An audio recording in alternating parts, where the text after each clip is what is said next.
नमस्कार दोस्तों, मैं वीरेंद्र सिंह आपके अपने YouTube चैनल अपूर्व GS 24x7 पर आप लोग का पुनः एक बार स्वागत है। दोस्तों, आज इस GS श्रृंखला के अगली कड़ी हम लोग देखते हैं इतिहास में जो आपका सिख है, इन सिखों में 10 धर्म गुरु हुए हैं। इन 10 धर्म गुरुओं के बारे में आज हम लोग बात करेंगे। दोस्तों, जो पहली बार इस चैनल को देख रहे हैं वह चैनल को सब्सक्राइब कर लें और वीडियो को अंत तक अवश्य देखें। चलिए, तो आज हम लोग देखते हैं सिखों के 10 जो धर्म गुरु हैं इनके बारे में। सबसे पहले हम लोग देखते हैं जो सिखों के 10 गुरु हुए थे। पहला है आपके गुरु नानक।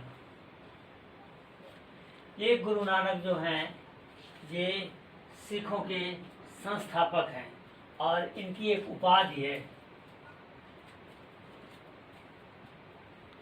इनकी उपाधि है हजरत रब्बुल मजीद।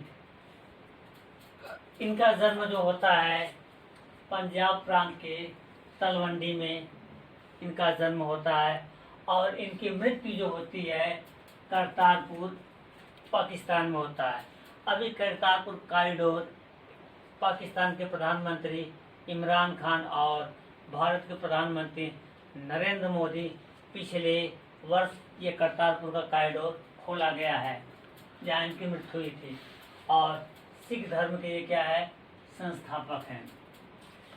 ये जब हमारे यहाँ सल्तनत काल चल रहा था उस सल्तनत काल का जो अंतिम वंश होता है लोधी वंश, उस लोधी वंश के अंतिम शासक इब्राहिम लोधी के क्या होते हैं समकालीन होते हैं। इसके बाद इनके एक शिष्य होते हैं जो आपका लेना होते हैं। इनके ये शिष्य होते हैं लेना नाम के होते हैं, लेकिन जब सिखों के गुरु बनते हैं ये दूसरे तब ये अंगद के नाम से जाने जाते हैं। इस अंगद की 2 विशेषताएं प्रमुख है। पहली है आपका जो हम गुरुमुखी लिपि देखते हैं सिखों के, इसका आविष्कार किया है। हम जानते हैं कि हमारी भाषा हिंदी है लेकिन जो लिपि हमारी है वो देवनागरी है। उसी तरह सिखों की जो लिपि है ये गुरुमुखी का आविष्कार करने वाले कौन है गुरु अंगद। इन्होंने जो गुरु नानक द्वारा लंगर व्यवस्था चालू किया गया था इस लंगर व्यवस्था को आगे बढ़ाते हैं और लंगर व्यवस्था गुरु अंगद के ही नाम से जाना जाता है। दोस्तों, अगर हम देखते हैं अगला आता है आपका तीसरा गुरु अमरदास। गुरु अमरदास जो हैं इन्होंने 22 गद्दियों का स्थापना की थी। इस सिख धर्म को प्रचार प्रसार करने के लिए यानी इनके शब्दों को प्रचारित प्रसारित करने के लिए इन्होंने 11 गद्दियाँ स्थापित की थी। इस 11 ने दोस्तों 22 गद्दियों की स्थापना किए हैं। इस 22 गद्दियों में हर एक गद्दी में एक एक महंत की नियुक्ति करते हैं जो सिख धर्म का प्रचार और प्रसार कर सकें। ये अकबर के समकालीन होते हैं। अकबर द्वारा इनकी पुत्री बीबी भानी होती हैं। इन बीबी भानी को अकबर द्वारा कुछ ज़मीनें जो है दान में दी जाती है। तो जब दान में इनको ज़मीनें मिलती है इसके बाद वहाँ पर एक तालाब होता है। उस तालाब की कहावत ये है कि इस पानी में जो भी स्नान कर लेता उसके सारे कष्ट दूर हो जाते हैं। ऐसी एक प्रथा है। इन्होंने एक लवन पद्धति शुरू की थी। लवन पद्धति शुरू किया था। इसमें लवन पद्धति में ये होता है कि जो आपके सिख हैं और हिंदू हैं इन दोनों की जो विवाह की प्रथाएं हैं इसको ये अलग करते हैं। इसी को लवन पद्धति कहा जाता है। अब हम लोग देखते हैं अगले सिख गुरु जो चौथे हैं उनके विषय में। अगले गुरु हैं चौथे गुरु रामदास। ये भी अकबर के समकालीन हैं। इन्होंने अमृतसर नगर की स्थापना की है। ये इससे पहले अमरदास थे, वो भी अकबर के समकालीन और रामदास भी अकबर के समकालीन है। आज जो अमृतसर में स्वर्ण मंदिर है उस अमृतसर नगर की स्थापना करते हैं रामदास। इनको अकबर द्वारा 500 बीघा की जमीन दी जाती है और इस 500 बीघा जमीन में ही एक प्राकृतिक तालाब होता है। ये गुरु रामदास, ये जो गुरु का पद है, इस गुरु के पद को पैतृक बना देते हैं। अपने पुत्र अर्जुन देव को पद देकर ये पैतृक इन्हीं के समय में ये पद बना दिया जाता है। इसके बाद हम लोग देखते हैं इनके पुत्र आते हैं गुरु अर्जुन देव, जो 5वें गुरु होते हैं। इनकी उपाधि होती है, ये अपने आप को सच्चा बादशाह के नाम से जाने जाते हैं। ये जो गुरु हैं, इससे पहले चारों जो गुरु हैं, उन्होंने जो वचन दिया या जो प्रवचन दिया था, उनको आदि ग्रंथ के नाम से रचना करते हैं। उसके बाद जो अमृतसर में इनके पिताजी अमृतसर नगर के बसाए होते हैं, उसी अमृतसर में हरमिंदर साहब को क्या करते हैं, नींव डालते हैं, मंदिर की स्थापना करवाते हैं। और ये स्थापना करवाते हैं कादरी संप्रदाय के मियाँ मीर द्वारा नींव डलवाई जाती है। जो एक मुस्लिम संत गुरु होते हैं, उनके द्वारा ये नींव डलवाई जाती है। इसके बाद इन्होंने 2 नगर बसाया था, जिसका नाम है तरन तारण और करतारपुर नामक 2 नगरों की इन्होंने क्या है, स्थापना किया है। 1606 ईस्वी में जहांगीर द्वारा इनको क्या है, मृत्यु दंड दे दिया जाता। जब 1606 में जहांगीर का पुत्र खुसरो विद्रोह कर देता है,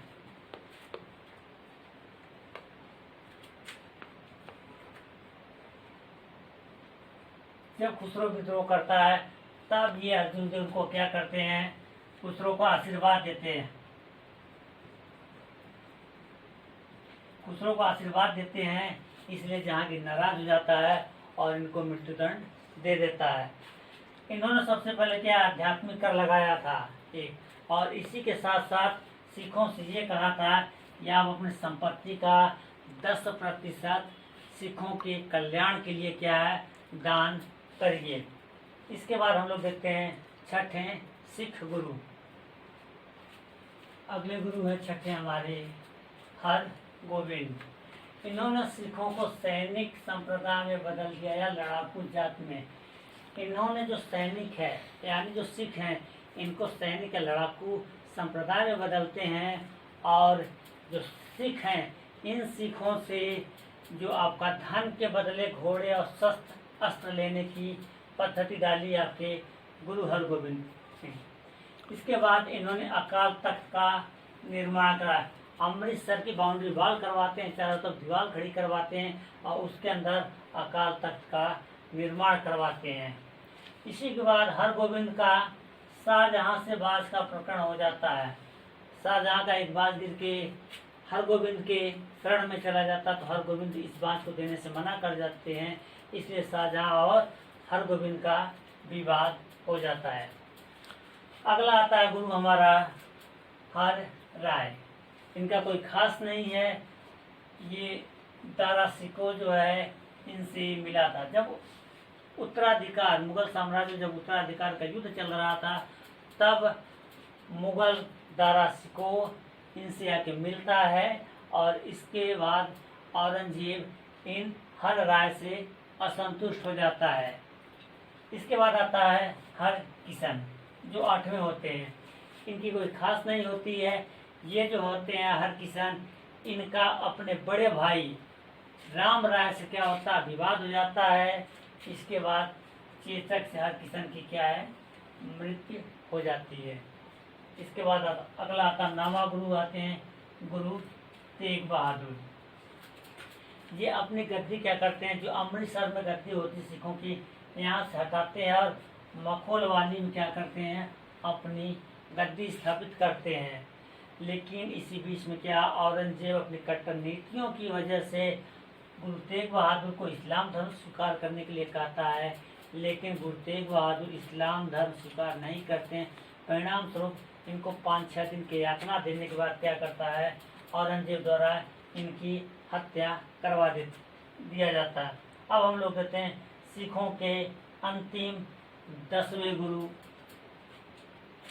सिखों के अंतिम गुरु हैं गुरु गोविंद सिंह। इनका जन्म पटना में होता है और ये 1699 में दल माफ करिएगा खालसा पंथ की स्थापना करते हैं और गुरु का जो पद होता है वो पैतृक वो समाप्त कर देते हैं और खालसा ही पूरे सिख धर्म का संचालन करता है।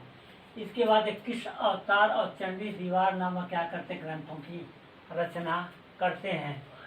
इसी के बाद ये विचित्र नाटक इनकी ऑटोबायोग्राफी है, आत्मकथा है। विचित्र नाटक इनकी क्या है, आत्मकथा है जो लिखते हैं और ये यहीं पर पंचम कार यानी 5 का वाले शब्द यहीं पर ये जोड़ते हैं और ये कहते हैं कि सिख पुरुष अपने नाम के आगे सिंह लगाएंगे तथा महिलाएं अपने नाम के लास्ट में अंत में क्या है कौर शब्द का इस्तेमाल करेंगी। इसी के साथ साथ ये पाहुन प्रथा का भी दीक्षित करते हैं जिसमें 5 को बलि देने का नाटक करते हैं। ये आपका पाहुन प्रथा स्टार्ट करते हैं। ये हमारे 10 सिख गुरु हो चुके हैं। इसके बाद हम लोग देखते हैं कुछ सिखों में और भी आते हैं, जैसे आप पाते हैं बंदा बहादुर। ये 10 सिखों के अतिरिक्त होते हैं। ये बंदा बहादुर का मूल नाम होता है लक्ष्मण सेन। जब ये लक्ष्मण सेन गुरु गोविंद सिंह से इनकी मुलाकात होती है तब ये अपने आप को गुरु का क्या है बंदा बोलते हैं, इसलिए इनका नाम पड़ जाता है बंदा बहादुर। ये पहले राजनीतिक नेता होते हैं ये और सिख राज्य की स्थापना करते हैं। प्रथम सिख राज्य की क्या है स्थापना करते हैं बंदा बहादुर। फर्रुखसियर से इनकी पड़ती नहीं है, परिणाम स्वरूप फर्रुखसियर क्या करता है बंदा बहादुर की भी हत्या करवा दिया जाता है। इसके बाद आते हैं कपूर सिंह व्यक्ति आते हैं। ये दल खालसा का गठन करते हैं। फिर यही दल खालसा क्या है बाद में जाके 12 मिसलों विभाजित होता है।